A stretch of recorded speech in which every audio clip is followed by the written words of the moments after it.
राधे राधे दोस्तों, RSY शिक्षा ज्ञान सागर में आप लोगों का हार्दिक स्वागत है। मैं शिवा सर। जैसा कि आप लोगों ने देखा, पहले वीडियो में हम लोगों ने बात किया था भाषा, लिपि और व्याकरण, जिसके अंतर्गत हमने पढ़ा भाषा किसे कहते हैं, लिपि की परिभाषा और व्याकरण की परिभाषा। आज उसी कड़ी में आगे बढ़ते हुए हम लोग पढ़ेंगे भाषा के कितने अंग होते हैं, व्याकरण के कितने अंग होते हैं और उनकी परिभाषा पढ़ेंगे। तो चलिए एक बार पुनः रिवाइज करते हैं। भाषा किसे कहते हैं? तो भाषा वह माध्यम होता है, वह साधन होता है जिसकी सहायता से हम अपने विचारों को दूसरे के सामने प्रकट करते हैं और दूसरों के विचारों को भलीभांति समझते हैं। लिपि क्या होती है? तो भाषा को लिखने के लिए जिन सार्थक चिन्हों का प्रयोग किया जाता है, संकेतों का प्रयोग किया जाता है, उन्हें ही लिपि कहते हैं। व्याकरण किसे कहते हैं? तो व्याकरण वह शास्त्र है, वह विद्या है जिसकी सहायता से हम लोग भाषा को शुद्ध पढ़ना, लिखना और बोलना सीखते हैं। आपको ये भी बताया गया था कि भाषा के कितने प्रकार होते हैं। तो भाषा के सामान्यतः 3 प्रकार होते हैं: मौखिक भाषा, लिखित भाषा और सांकेतिक भाषा। और मुख्यतः मैंने देखिए सामान्यतः और मुख्यतः 2 शब्द यूज किया है। तो मुख्यतः जो होते हैं 2 ही रूप होते हैं। विद्वानों के अनुसार भी भाषा के मुख्यतः 2 रूप होते हैं, मौखिक और लिखित। सांकेतिक भाषा का प्रयोग कभी कभी हम लोग करते हैं, या जो व्यक्ति बोल नहीं पाता है, लिख नहीं पाता है, वही सांकेतिक भाषा का प्रयोग करता है। लेकिन सर्वाधिक हम लोग अपने दैनिक जीवन में आम बोलचाल की भाषा में मौखिक भाषा का ही प्रयोग करते हैं। जैसा कि आप लोगों ने पहले वीडियो में देखा था कि हमने पूरी क्लास ओरली ही बताई थी, ओरल ही लिया था, मौखिक। तो आज हम लोग कुछ लिखेंगे, कुछ बोलेंगे, तो दोनों भाषा का प्रयोग करेंगे। और सांकेतिक तो जैसे हाथ हमारा घूमता रहता है, तो ये हम लोग इशारा भी करते हैं, अपने इम्प्रेशन को व्यक्त करते हैं, तो ये सांकेतिक भाषा भी हो जाती है। तो चलिए आज हम लोग स्टार्ट करते हैं भाषा के अंग।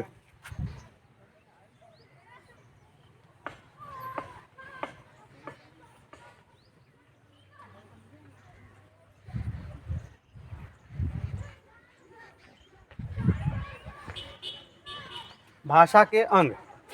तो भाषा के 3 अंग होते हैं: वर्ण, शब्द और वाक्य। देखिए बहुत सारे बच्चे कंफ्यूज हो जाते हैं कि प्रकार और अंग में उनको समझ में नहीं आता है कि प्रकार पूछा जा रहा है कि अंग पूछा जा रहा है। तो जब प्रकार पूछा जाएगा तो वे अंग लिख देंगे, वर्ण, शब्द और वाक्य बताएंगे। और जब अंग पूछा जाएगा तो वे प्रकार लिख देंगे, मौखिक, लिखित और सांकेतिक। तो प्रकार का जो इंग्लिश शब्द होता है उसको टाइप्स कहते हैं, और अंग जो होता है वो पार्ट की बात होती है, यानी भाषा किन किन पार्टों से, शब्द अंगों से मिलकर बना होता है। तो भाषा के 3 अंग होते हैं। पहला अंग जो होता है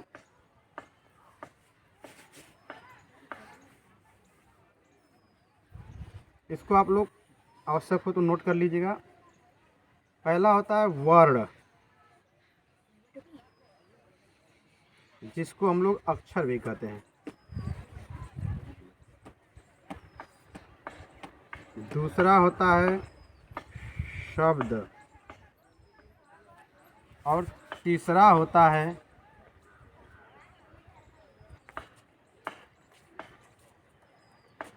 वाक्य। तो भाषा के 3 अंग होते हैं: वर्ण, शब्द और वाक्य। भाषा की सबसे छोटी इकाई, अक्सर एग्जाम में भी पूछा जाता है, यह बहुत ही महत्वपूर्ण प्रश्न है, बार बार पूछा जाता है। जैसे यूपी TPSC की परीक्षा में RO का एग्ज़ाम होने वाला, उसमें पूछा जाता है कि भाषा की सबसे छोटी इकाई क्या है। ऑप्शन दे देता है, वर्ण दे देता है, शब्द देता है, वाक्य दे देता है, इनमें से कोई नहीं। तो अगर हमें पता नहीं है तो हम लोग किस पे मार देते हैं, शब्द को मार देते हैं, लेकिन ऐसा नहीं है। भाषा की सबसे छोटी इकाई जो होती है वो उसे वर्ण कहते हैं, और इसकी परिभाषा भी ये होती है कि भाषा की सबसे छोटी इकाई को वर्ण या अक्षर कहते हैं। शब्द क्या होता है, अभी हम लोग आगे पढ़ेंगे शब्द की परिभाषा और वाक्य की परिभाषा। तो क्रम से हम लोग चलते हैं। तो भाषा के 3 अंग होते हैं: वर्ण या अक्षर, शब्द और वाक्य। उसी प्रकार से अब हम लोग पढ़ेंगे व्याकरण के अंग।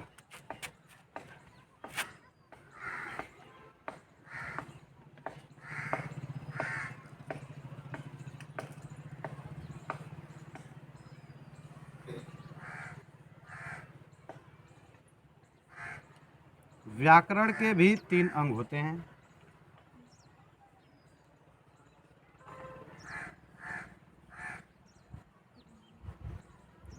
वर्ण विचार,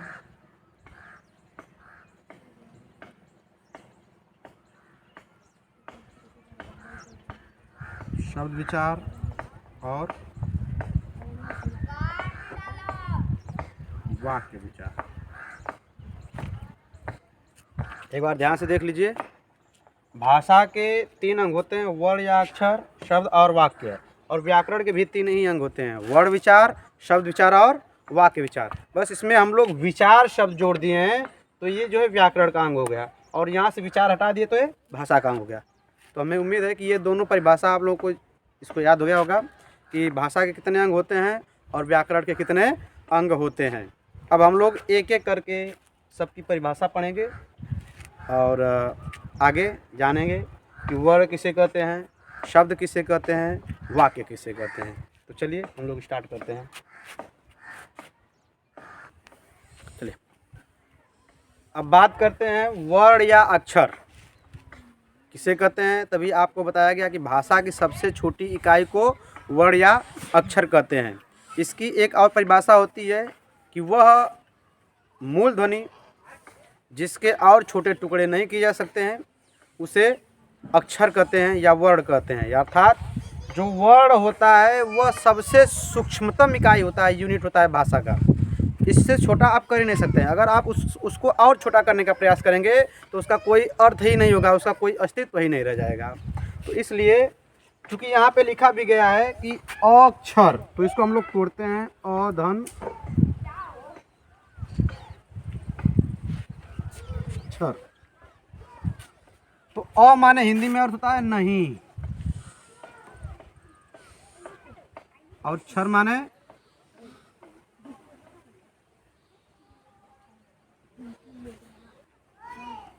नष्ट किया जा सके।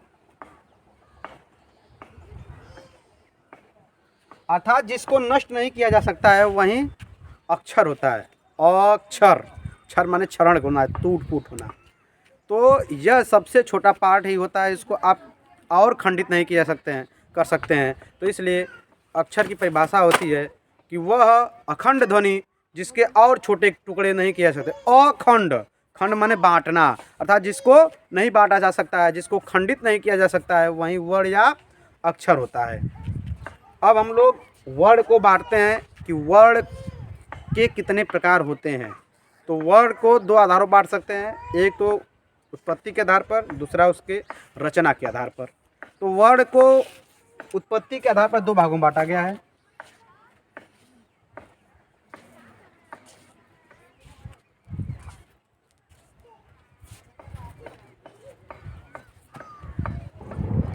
उत्पत्ति के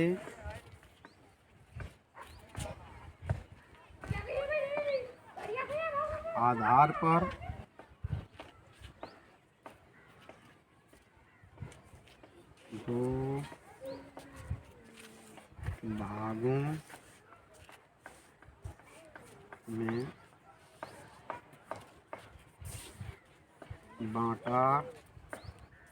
2 भागों में बांटा गया है। पहला होता है स्वर, दूसरा होता है व्यंजन। ये होता है उत्पत्ति के आधार पर।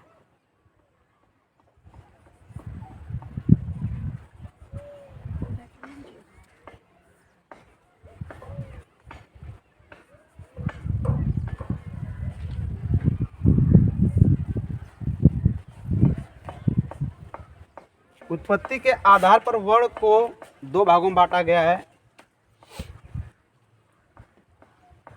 पहला होता है स्वर, दूसरा होता है व्यंजन। अब रचना के आधार पर वर्ण को 3 भागों में बांटा गया है। रचना के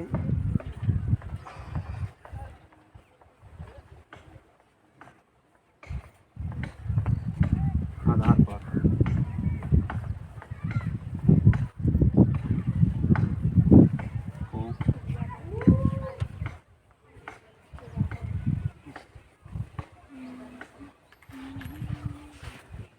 3 भागों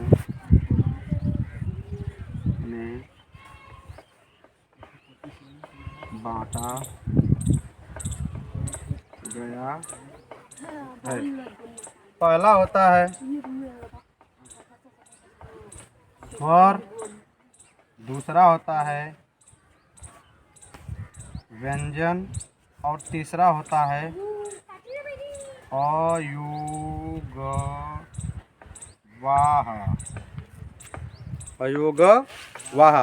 तो रचना के आधार पर आप लोगों ने देखा कि वर्ण को 3 भागों में बांटा गया है और उत्पत्ति के आधार पर 2 भागों में बांटा गया है।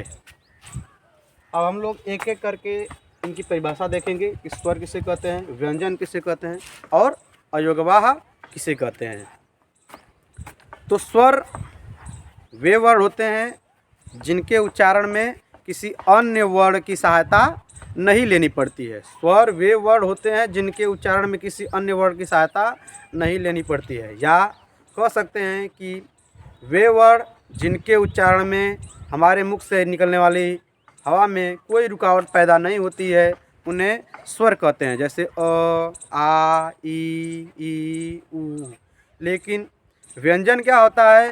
तो वे वर्ण जिनके उच्चारण में मुख से निकलने वाली हवा में रुकावट पैदा होती है, उसे व्यंजन कहते हैं। इसका एक साधारण परिभाषा होता है कि वे वर्ण जिनके उच्चारण में स्वर की सहायता लेनी पड़ती है, उन्हें व्यंजन कहते हैं। एक बार पुनः सुनिए, वे वर्ण जिनके उच्चारण में स्वर की सहायता लेनी पड़ती है, उन्हें व्यंजन कहते हैं। स्वर किसे कहते हैं? वे वर्ण जिनके उच्चारण में अन्य वर्ण की सहायता नहीं लेनी पड़ती है। बस इसमें आपको लगा देना है कि अन्य वर्ण की, किसी दूसरे वर्ण की सहायता नहीं लेनी पड़ती है, अर्थात स्वरों का उच्चारण स्वतंत्र रूप से किया जाता है, उसे क्या कहते हैं? स्वर कहते हैं। तो आप लोगों ने समझा कि स्वर और व्यंजन किसे कहते हैं। अब